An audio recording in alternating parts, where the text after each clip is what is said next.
Hi vinyl community. Okay, this is part 2 of my response to Will's Vinyl Potatoes 100 subs competition.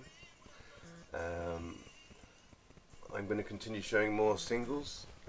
Time ran out the last video, so I'm going to just pick up where I left off and breeze through some more 7 inches that I have that I'd quite like to show.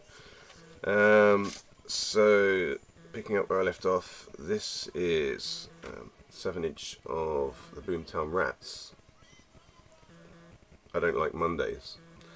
I keep this, well, fan of the Boomtown Rats I guess, but what's quite fun about this particular single is, I don't know if you perhaps watched Live Aid when it was on TV in the 80s, and I remember sitting in my living room at home in England, my family watching this Live Aid, and for the longest time there'd been talk of some guy called Bob Geldof in the news, you know, of Live Aid, and you know, he was quite a lot on the TV in those days because of his campaign that he was putting together. And I always remember when he came on stage at Live Aid, and well, Boomtown Rats came on stage and he walked straight on, and they went straight into this song, I Don't Like Mondays. And it was interesting to see my parents and probably, like, you know, the middle-aged older people in those days, the penny slowly dropped.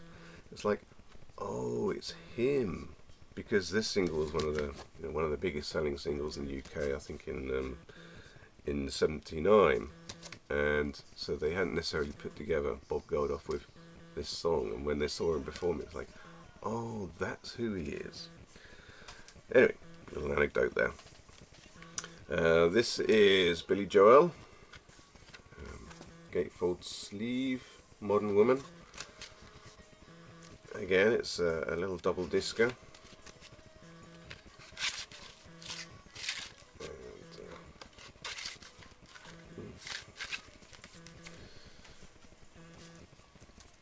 Duran Duran, Do You Believe in Shame? Now this is one of the singles that I would have bought actually in the store.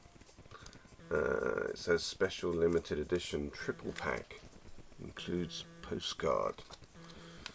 So there's the single. Nothing particularly special about it, I don't think. The only thing that makes it a triple pack is that, well, there are 3 tracks on the B side, and it has this little postcard in it that says Get Me High Club in Chicago. Another Duran Duran single that I have, this is quite fun, I like this one. This is the single for View to a Kill, which was the single for part of the soundtrack for the James Bond film, View to a Kill.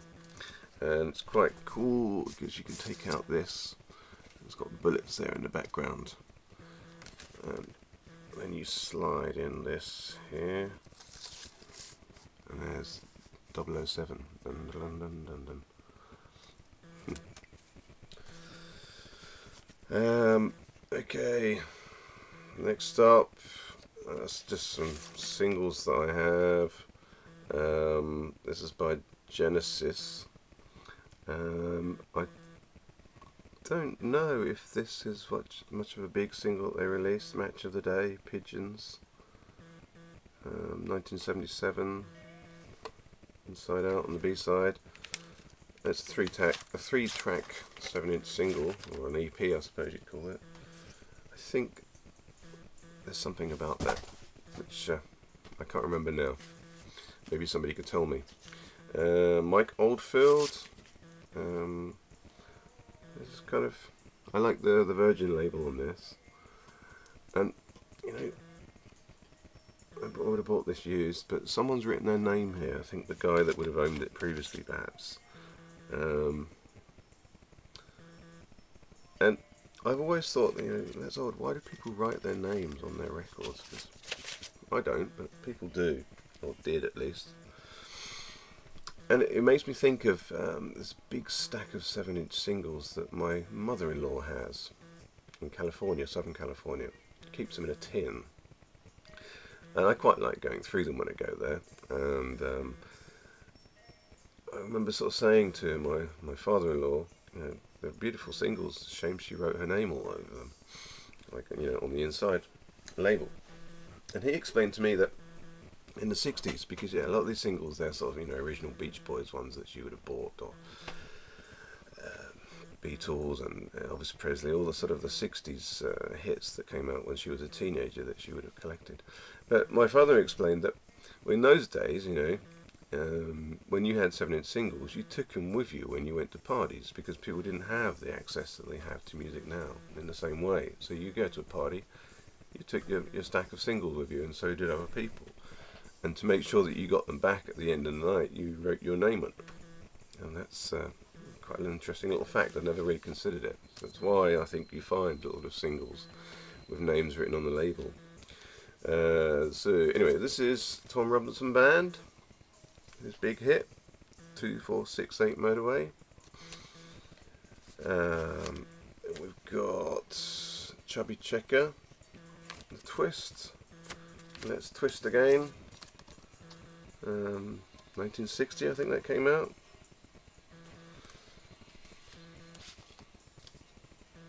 Thin Lizzy, Boys Are Back in Town. Yeah, I mean, these are all minus their original covers, unfortunately. I've got a few of these and I don't know how interesting they are. Steve Harley, Cockney Rebel, Come Up and Make Me Smile. I like that single. But this one's a fun one. Hey, so here we've got Abba. And it's the single of Waterloo.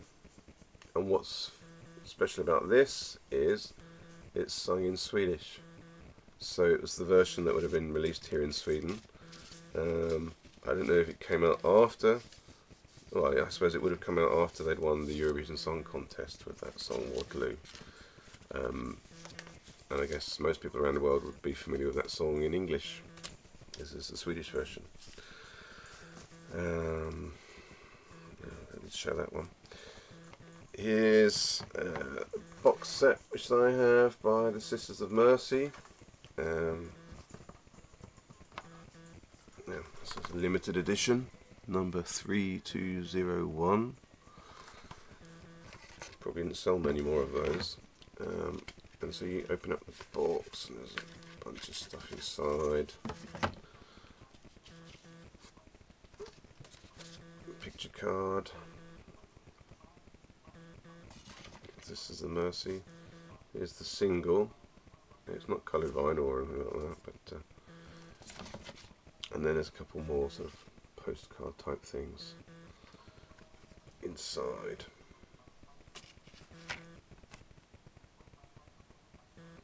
Released in 1987. My good friend Daniel gave me that.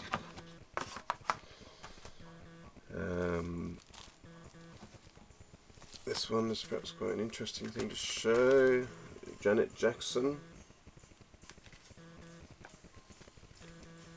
It's like a clear vinyl and a picture disc all in one. A handy dandy little plastic cover. I'll take it out.